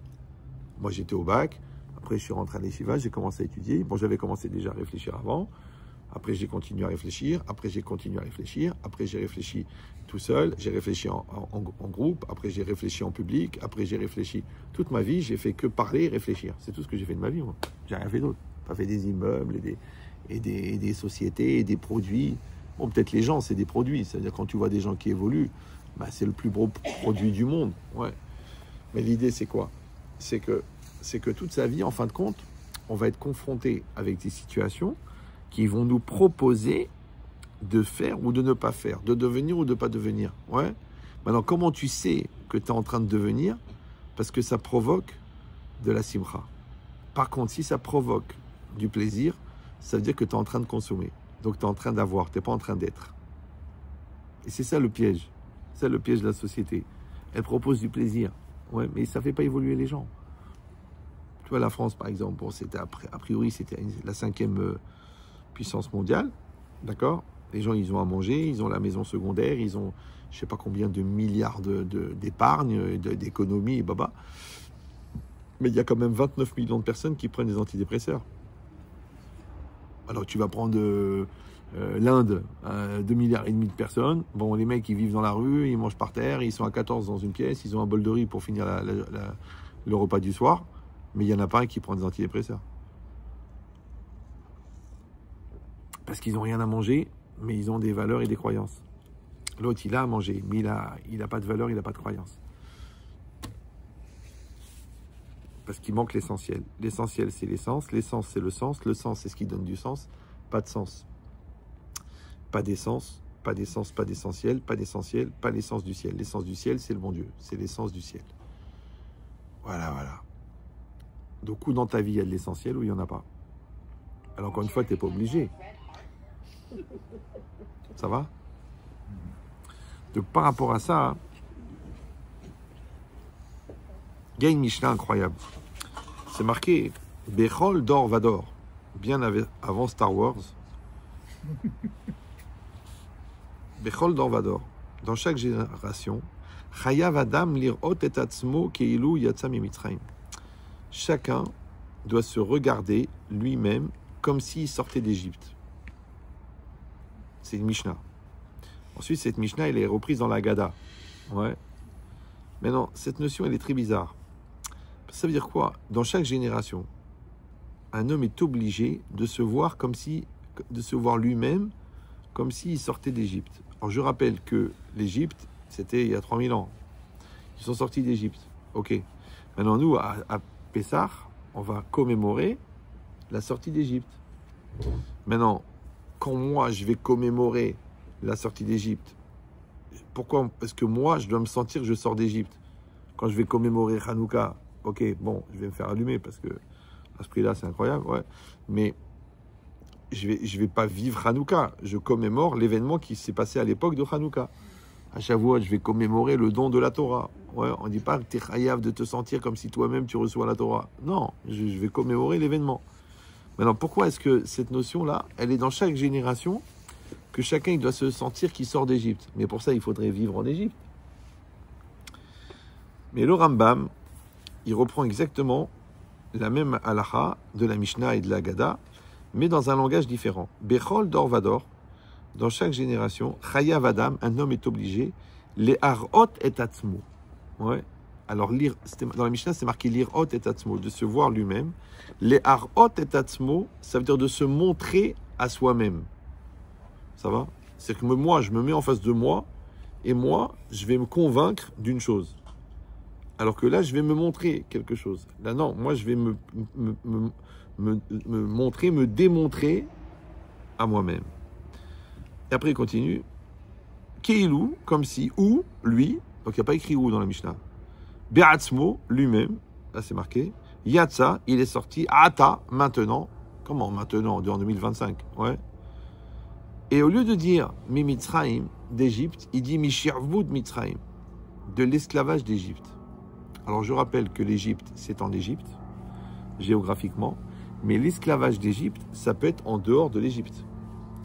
Maintenant, cette notion-là, qu'un homme est obligé de se montrer à lui-même comme s'il sortait d'Égypte. C'est quoi Chayav? Il est obligé. Ouais, la Torah, elle peut obliger un acte. Je t'oblige à mettre les téphilines. Je t'oblige à t'asseoir dans la soukha. Parce que je peux obliger un acte. Mais comment je peux obliger une sensation?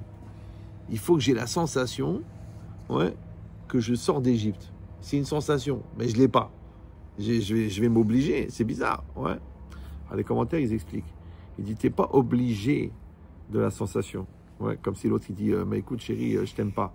Alors l'autre, il dit, c'est pas grave, je vais t'aimer pour deux. Mais non, je t'aime pas, je t'aime pas. Si, c'est pas grave, on va se marier, tu vas voir, ça va venir et tout. Bon. Non, je t'aime pas, je t'aime pas. Il dit, ben, si tu as intérêt à m'aimer, ouais, ça veut dire que je peux pas t'obliger à avoir un sentiment.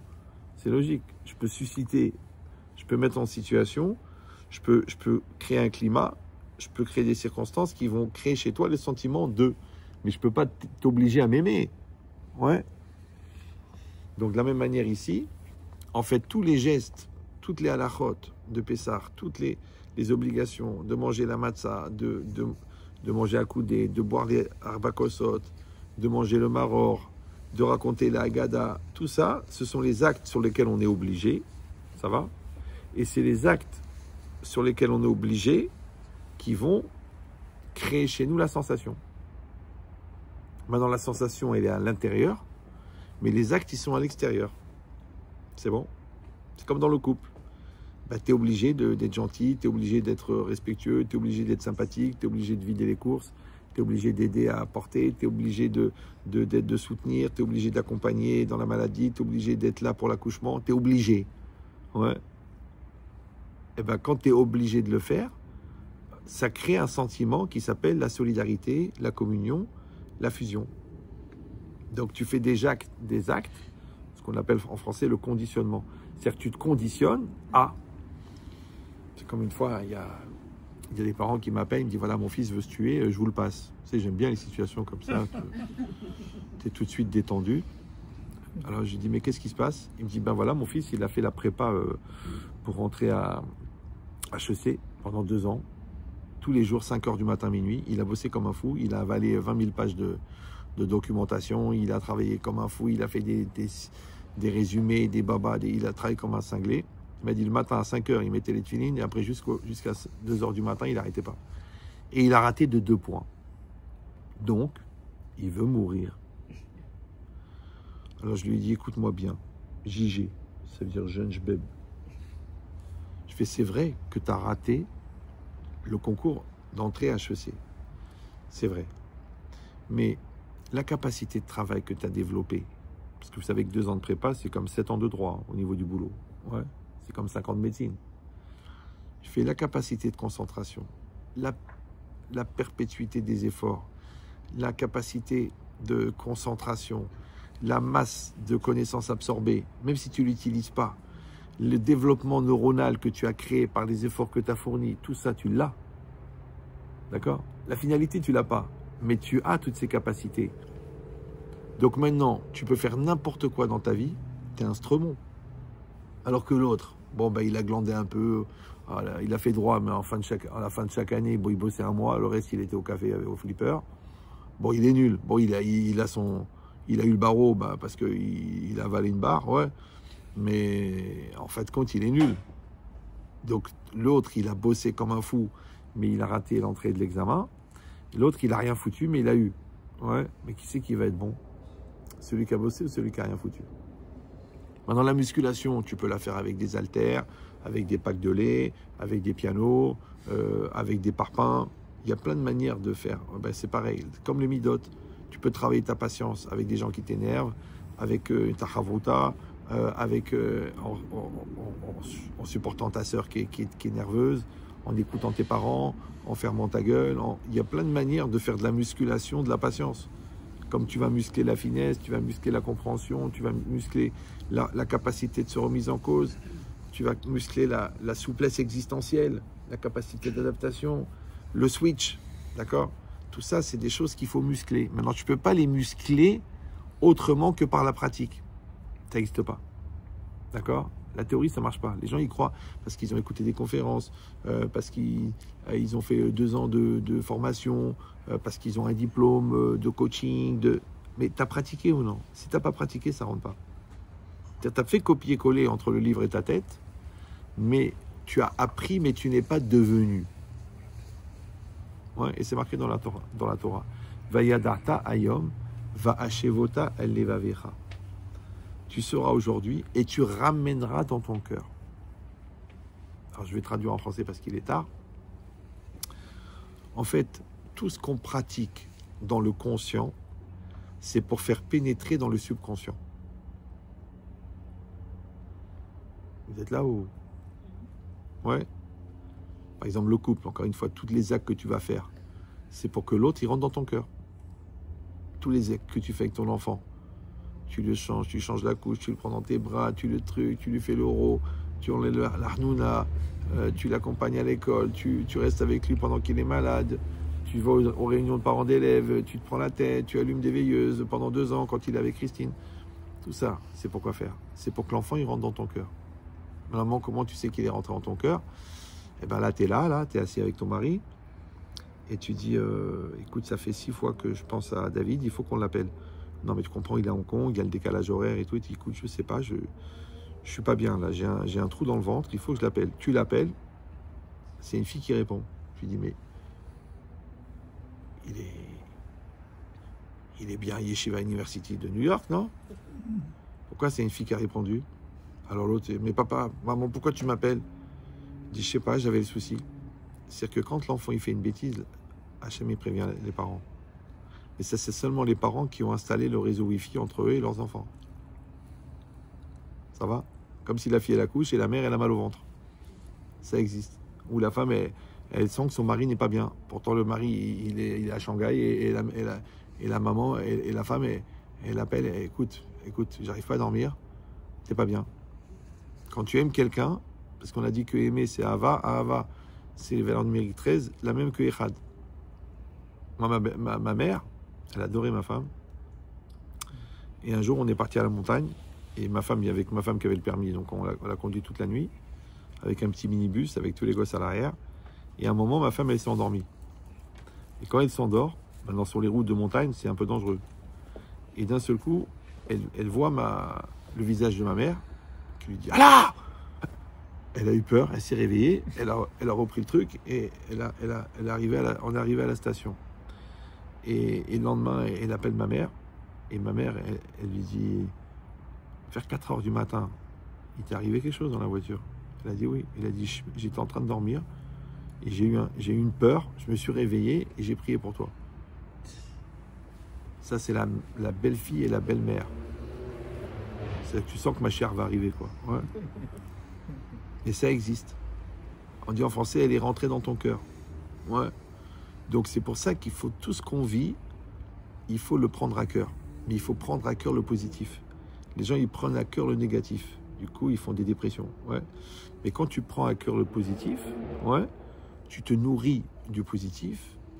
Moi, je vois un paysage, par exemple. Je vois un beau jardin, ça me nourrit. Ouais. Une fois, je suis arrivé à Genève, j'étais fatigué. Je sais pas, j'avais fait une série de voyages, j'étais épuisé.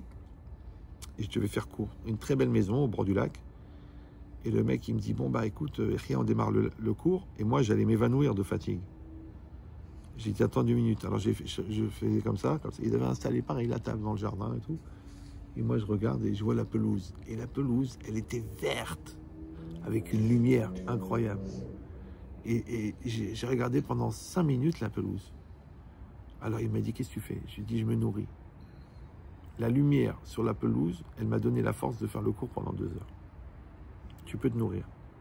Une goutte d'eau sur une feuille verte, le sourire de quelqu'un, une poignée de main, quelqu'un que tu prends dans les bras. Tu peux te nourrir de n'importe quoi. Ouais. Mais seulement, il faut que cette nourriture, elle rentre dans le cœur. Vous suivez ou non? Donc on a compris maintenant que ce que tu vas pratiquer dans le conscient, c'est pour que ça rentre dans le subconscient. C'est bon? Parfait. C'est pour ça qu'il dit le Rav Yerucham Halevi, il dit Kol avodata Adam. C'est pour ça que la Torah dit Vayu adevarim eile asher anochi mitzavecha hayom al levavecha. Maintenant, tu peux faire entrer la Torah dans ta tête, tu peux faire entrer la Torah dans ta bouche, tu peux faire entrer la Torah dans tes oreilles, tu peux faire entrer la Torah sur tes habits, mais il faut qu'elle rentre dans ton cœur. Et le cœur, c'est quoi? C'est pas les émotions, les sentiments, la passion, les gens qui se mettent à crier la nuit, Gabriel. Non, ça s'écrit sur du papier jauni. Non, le cœur, c'est-à-dire c'est ton essence, c'est ton moi profond. C'est là où il y a l'intime conviction. C'est là-bas qu'il y a la source de l'impulsion première. C'est que quand tu finis le corps, tu commences le moi. Et quand tu arrives au bout du moi, juste à la frontière de la Neshama, là-bas, il y a le moi profond. Et c'est ça le lève. C'est ça le cœur. Ouais. Comme le cœur du problème, le cœur du sujet, le cœur de la solution, le cœur du fruit. Tu as compris, c'est le centre. Donc quand on arrive à faire rentrer son conjoint au fond de son cœur, ses enfants au fond de son cœur, la Torah au fond de son cœur, Dieu au fond de son cœur, donc maintenant qu'il est dans le cœur, alors il est dans le subconscient. Ça va? Quand il est dans le subconscient, alors attention, il n'y a plus de distance, il n'y a plus de temporalité. C'est-à-dire que tu peux intervenir sur 3 générations différentes. C'est-à-dire que la grand-mère, elle va prier pour son arrière-petit-fils, et ça marche, parce qu'elle était dans son cœur. Ouais. L'autre, elle protège sa fille alors qu'elle est de l'autre côté de la terre. L'autre, elle protège son mari. Ça veut dire quoi? Ça veut dire que dans le monde extérieur, il y a la distance.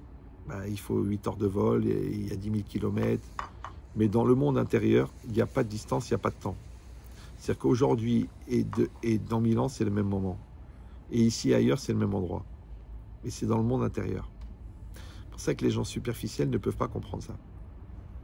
C'est-à-dire qu'aujourd'hui, on est en 2025, tu as un problème, tu dis Srout Rabbi Meir Balanes et ça marche. Tu peux m'expliquer comment un Rav qui a vécu il y a 1800 ans, il peut te sauver une situation dont il n'est même pas au courant. C'est Rabbi Meir Balanes. Moi, j'ai moi, j'ai des milliers de cas avec Rabbi Meir. Et toujours, je dis aux gens, par le Srout, même quand je fais une bracha, je dis le Srout de Rabbi Meir. Une fois, une femme, elle m'appelle. Elle me dit, écoutez, Rabban Chetrit, j'ai un problème avec ma fille. Elle a rencontré un goy et tout ça. Je dis, c'est pas grave, Mazal Tov et tout. Elle me dit, mais non. Je dis, mais vous mangez kasher? Elle me dit, non. Vous faites Shabbat? Non. Vous faites Kippour? Non. Enfin, on fait un repas pour fêter Kippour. Ouais. Alors, je lui dis, c'est quoi le problème? Elle me dit, bah écoutez, ça, je ne pourrais pas le supporter. Bon, qu'est-ce que je fais moi maintenant? J'ai dit, si vous voulez, je peux parler avec la fille. La fille très très intelligente, plus que ses parents d'ailleurs.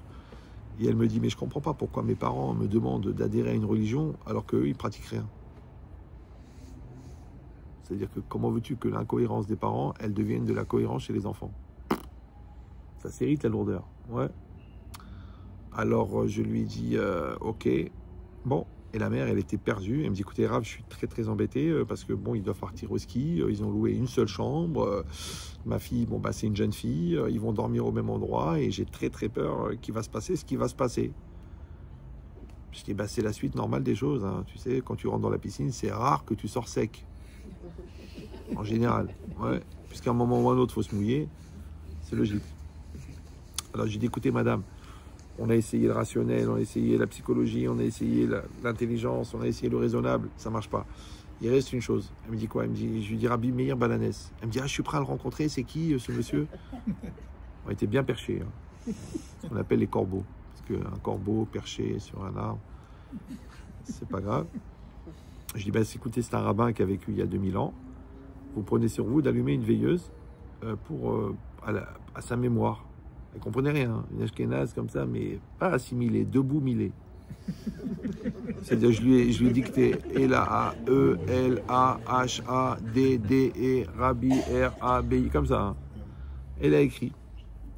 Maintenant, elle me dit, mais ils doivent partir jeudi, qu'est-ce qu'on fait? On est mardi. Je dis, écoutez, madame, c'est Rabbi Meir. Vous avez confiance ou vous n'avez pas confiance? Si vous n'avez pas confiance, je ne peux rien faire chez vous. Allez à la Matmut. C'est une mutuelle en France. Vous connaissez la Matmut? Non. La Matmut, c'est une mutuelle qui garantit tout sauf la mort. Matmout. Ne meurs pas. Maintenant, cette femme, elle prend sur elle d'allumer une veilleuse de Rabbi Meir Balanès. D'accord? On est mardi. Ils doivent partir jeudi. C'est-à-dire qu'elle a commencé à préparer le Kaddish, la pierre tombale et tout. Mais je dis, mais il faut que vous ayez une confiance à 100%. Elle me dit, monsieur le rabbin, vous me dites, moi j'ai confiance. Ok. Je dis, vous avez confiance en moi? Oui. Alors vous avez confiance en Rabbi Meir? Elle me dit oui. Écoute bien. Donc c'est mardi. Elle m'appelle le mercredi soir. Elle me dit, écoutez, le goy, il a jeté. C'est qu'elle ne l'aurait jamais quitté, elle. Ben, un, parce qu'elle voyait pas ce qu'il y avait de grave. Et deux, parce qu'elle était folle amoureuse. C'est un peu comme les garçons, quand la réflexion descend au niveau de l'équateur, la partie la plus chaude, ce qu'on appelle le syndrome de la braguette, il n'y a plus de cerveau. C'est pas la peine de dire, je vais lui expliquer philosophiquement, au niveau de la religion. Le mec, il est pris par la braguette, c'est terminé. Il n'y a rien à faire, il n'y a pas de cerveau. Ouais. C'est rare de réfléchir avec une braguette. Bon, elle a eu un miracle, parce qu'elle y a cru. Cette logique-là, c'est ça. C'est que, encore une fois, on n'est pas obligé de se sentir qu'on sort d'Égypte. Mais on est obligé de se donner les moyens de le sentir. Et on va le sentir. On n'est pas obligé de vivre le grand amour. Mais on doit tout faire pour que l'autre soit heureux et l'autre soit heureuse. Et d'un seul coup, il y a un sentiment qui se crée qui s'appelle l'amour. Ouais. On ne doit pas chercher genre la Emouna. Non, on doit lutter contre ce qui nous empêche de croire. Qu'est-ce qui t'empêche de croire? L'ignorance. Alors étudier la Torah. Qu'est-ce qui t'empêche de croire? Genre l'objectivité intellectuelle développée par les grands penseurs. Mais quel grand penseur? Le mec qui couche avec son élève. Ouais. D'accord? Donc ça veut dire que si toi tu ne luttes pas contre ce qui t'empêche de croire, tu ne peux pas croire. C'est comme la lumière, c'est pas la peine de l'allumer. Il suffit d'ouvrir les rideaux. Le soleil il brille, ouais, mais tous les rideaux sont fermés. Après tu dis ouais il fait sombre, il fait sombre. Comment je peux faire? Bah ouvre les rideaux. Ouvre les rideaux. Ouais, c'est pareil. Avec l'autre. Ouvre le dialogue. Va lui parler, va lui dire écoute je t'aime, je suis fier de toi, je veux faire des choses avec toi, je peux pas me passer de toi. Ah non mais attendez, ça a l'air de quoi? Quoi, je me rabaisse, je me truc, mais crève alors Brel. D'accord ou non? C'est-à-dire ouvre le rideau, ouvre ton cœur, ouvre les vannes, ouvre ton robinet, ouvre ton portefeuille. Il faut ouvrir. Quand tu ouvres, ça coule. Ça marche. Ouais. Mais les gens, ils intellectualisent leur entêtement. Ils conceptualisent leur tête dure ou leur radinerie. Ouais. Du coup, ils n'y arrivent pas. Mais si quelqu'un, encore une fois, il est dans cette dynamique, et c'est ça le soir de Pessah, tu comprends pas tout, c'est pas grave. Aujourd'hui, il y a des agadotes en français, il y a des sites internet, bientôt ils vont faire des implants. Tu vas te mettre sur la tête, tiens, t'as compris tout, ouais. Comme on dit chez Lubavitch, Habad al-Azman, d'accord? Donc, c'est le soir de Pessah. Ne commence pas à réfléchir. Tu manges bien ton kazaït. Le premier, le deuxième, tu manges le maror comme il faut. Tu fais la bracha. Il y a maintenant, il y a des agadotes en français, tout est expliqué, mais fais bien. Fais les choses comme il faut. C'est une très, très, très grand niveau de Kedusha.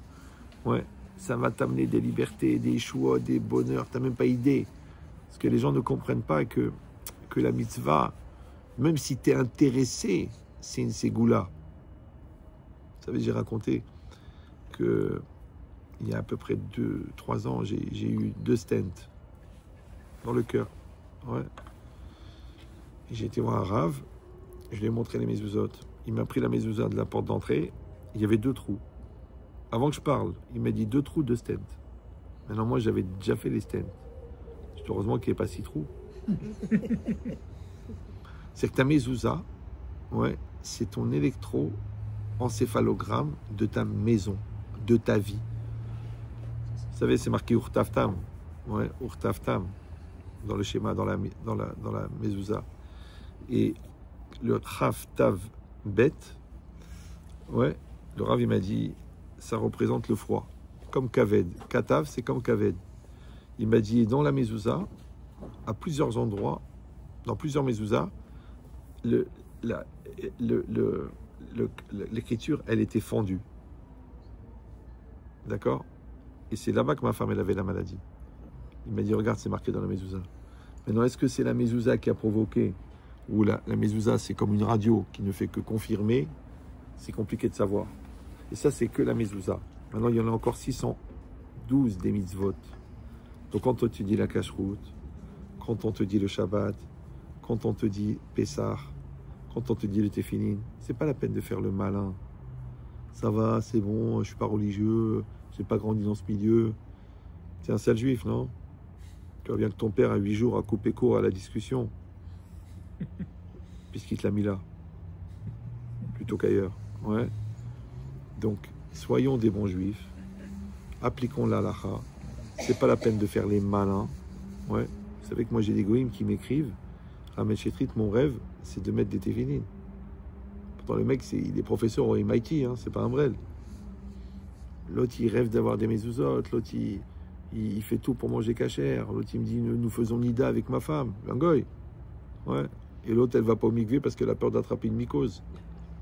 Mais t'es une mycose, toi. Comment une mycose, elle peut attraper une mycose? Ouais. Donc ça veut dire, Baruch Hashem, la Torah, c'est des Yeshuot, c'est des... Alors ce qui fait de la peine, c'est que les gens, ils attendent d'avoir des problèmes, d'avoir un enfant malade, d'avoir des graves maladies pour faire des choses. Ouais. Mais non, c'est marqué Ki ani Hashem rofecha, car je suis l'Éternel, ton médecin. Il y a une discussion. Est-ce que ça veut dire que je suis l'Éternel, ton médecin? C'est-à-dire que si tu es malade, Hachem va te soigner. Ou alors, c'est que si tu suis la Torah, tu n'auras pas besoin, tu ne seras pas malade. Vous avez compris la différence? Donc en vérité, c'est les deux écoles. Et ben c'est exactement pareil. Que si on a l'occasion, Baruch Hashem, de faire une fête aussi extraordinaire que Pessah, si déjà vous dépensez $3000 de produits et de matzot et de ménage, alors au moins faites les choses comme il faut. Vous savez, moi j'ai participé à des Pessah organisés et une fois j'avais un groupe comme ça de 140 personnes et j'ai fait le seder avec eux. Et j'ai fait comme il fallait. J'ai pas fait des histoires et des trucs. J'ai dit on va faire le seder, vraiment le seder. Et j'ai dit voilà, vous faites Netilat et quand vous faites Netilat, quand vous faites Adama sur le Karpas, vous devez penser à rendre Yotzé sur le Maror. Vous mangez à coudée, attention, buvez le verre à coudée. Quand vous faites la première bracha sur le vin, vous pensez au deuxième. Quand vous faites sur le troisième, vous pensez au quatrième. J'ai fait juste la lacha, d'accord? Il y avait des petits vieux là-bas, ils pleuraient. À la fin, j'ai été les voir, j'ai dit écoutez, j'ai pas l'habitude de faire pleurer les gens, même dans les enterrements, je les fais marrer. Ouais. J'ai dit vous pleurez? Il m'a dit je pleure parce que j'ai 88 ans, c'est la première fois que je fais le seder comme il faut. D'accord? Maintenant, aujourd'hui, la vérité, il n'y a pas d'excuse. Je vous dis, il y a des livres en français, il y a la brochure du Chabad, il y a des rabbanim qui te répondent à tes questions. Vous vous préparez à acheter une Agada en anglais ou en français où il y a des lois et vous suivez, vous faites les choses comme il faut. Ouais. Parce que vous vous rendez même pas compte de la puissance de la Kedusha, de la soirée de la Agada et de toutes les mitzvot. C'est-à-dire que la matzah, c'est une ségoula jusqu'à la fin des temps. Oui. J'ai raconté ça, il y avait un très grand Mekoubal à Yerushalayim. Vous savez, le vin, là, quand on met le vin et l'eau, là, Dam, Svardea, c'est un très très haut niveau d'impureté. Ouais, parce qu'en fait, on fait le tikkun, c'est-à-dire l'amidat adin et l'amidat rachamim. Et ce Rav là, qui est un très très grand Mekoubal, il faisait des miracles et tout, il m'avait dit, s'il y a quelqu'un qui a le cancer, tu lui donnes à boire ce mélange. Parce qu'il dit, on combat le mal par le mal. Maintenant, nous, on le jette aux toilettes. Parce que c'est très puissant au niveau impureté. Ouais. Il a dit, mais la personne qui a le cancer, ça veut dire que ça contient ça. Toi, tous les ans, tu le jettes comme ça, tu rigoles. C'est dommage. Ouais. La matzah, tu la manges. C'est que la matzah, c'est la seule mitzvah où c'est une mitzvah de manger la mitzvah. La matzah, c'est une mitzvah. Donc, quand tu manges la mitzvah, c'est comme si la matzah, c'est comme si tu manges des téfilines. Comme si tu manges la souka. Ouais, tu t'imprègnes. Maintenant, la souka, tu rentres à l'intérieur. Quand tu rentres à l'intérieur de la souka, c'est comme si tu es à l'intérieur d'une paire de téfilines. Tu te rends compte comment tu peux t'imprégner de la kedusha? Ouais, quand tu rentres dans le mikvé, c'est comme si tu es à l'intérieur de téfilines. Quand tu es dans le temps du Shabbat, c'est comme si tu es à l'intérieur de la souka. Ça veut dire que tout ça, c'est des opportunités extraordinaires. C'est ça, Asher ki deshanu bemitzvotav et tzivanu, qui nous a ordonné, qui nous a sanctifié. Maintenant, cette société, la vérité, cette génération, elle est tellement de malades mentaux, ouais, Parce que la rue, la drogue, le wokisme, les homos, la folie, tout ça, ça crée des énergies. Ces énergies, tu les absorbes. Comment la seule manière d'empêcher que ça pénètre, c'est ce qu'on a dit tout à l'heure, c'est que si ton phénomène existentiel, c'est-à-dire ton identité, ta Torah, ta Kedusha, ta Shekhinah, elle est très forte, donc la pression extérieure, elle ne rentre pas. Ta maison, elle est protégée. Ouais. Il y a des mezuzot, il y a de la cache-route, il y a le mikvé, il y a la pureté. C'est une maison. Vous savez, moi, chez moi, à la maison, moi, je recevais des gens pour le Shalom Bayit et tout. Quand une femme, elle venait en mini-jupe, je dis, madame, ma femme va vous prêter une jupe. Sinon, vous pouvez partir. Elle me dit, quoi? Mais soi-disant, Rav Ben Chetrit, la tolérance. Je dis, écoutez, il n'y a pas de problème. Moi, je vais dans des séminaires, je vais dans des trucs, je m'en fous, moi, je tourne ma tête. Mais quand il y a mes enfants, même pas en rêve, je dis, madame, c'est très simple, voilà, la jupe, elle est là. Vous allez rester 2 heures devant moi sur le canapé, avec votre mini-jupe. Moi, je vais être en face de vous, avec les cuisseaux de chevreuil en étalage, et je vais rester comme ça, moi, pendant 2 heures, en train de voir ça. Je dis, vous mettez une jupe. Maintenant, les goyottes, elles comprennent, c'est du respect. Les feuilles, elles sont pas. Non, pourquoi? Pourquoi? Qui a dit? Je dis, mais madame, le Guéhinam est en manque de combustible, c'est le moment ou jamais. Vous qui vouliez passer une soirée d'enfer, ben, elle pourra durer une année. D'accord? Donc ça veut dire que, de la même manière qu'on préserve sa maison, on préserve son langage, on préserve son couple. C'est moi, Baruch Hashem, avec ma femme, j'ai 40 ans de bonheur. 40 ans, pas d'engueulade, pas de nerfs, pas de stress, pas de gros mots, pas de remise en cause, pas de stress, pas de nerfs, pas d'engueulade. 40 ans! C'est que les mecs, au bout de 4 semaines, ils ne peuvent plus les voir. Surtout les opticiens, d'accord? Ouais. Mais 40 ans, c'est possible, ça existe. Mais c'est du travail. Je vous souhaite que vous ayez beaucoup de Shalom Bayit, que vous ayez de Simcha, une longue vie avec vos conjoints, avec vos enfants, vos petits-enfants, que des brachot. Bon, j'ai dépassé de 12 minutes. Ça va? C'est limite. J'ai mon manager là. Elle a un pic, elle me l'enfonce dans la cuisse. Ouais. Donc, et encore une fois, une grande bracha pour cette maison. Que vous voyez que des joies. Bézat Hashem. À bientôt. Des bonnes nouvelles. Ah oui, attendez. Donc on va refaire la bracha pour la petite fille parce que là vous êtes chargé à bloc. Donc ça va pas faire le même effet normalement. Donc on demande la réfoua chez les mains pour Léa Déborah. Chaya et Chaya aussi. Chana Chaya Bat Mazal Tov. Mazal Tov. Amen. Amen. Faites honneur, il reste encore un petit peu de calories là.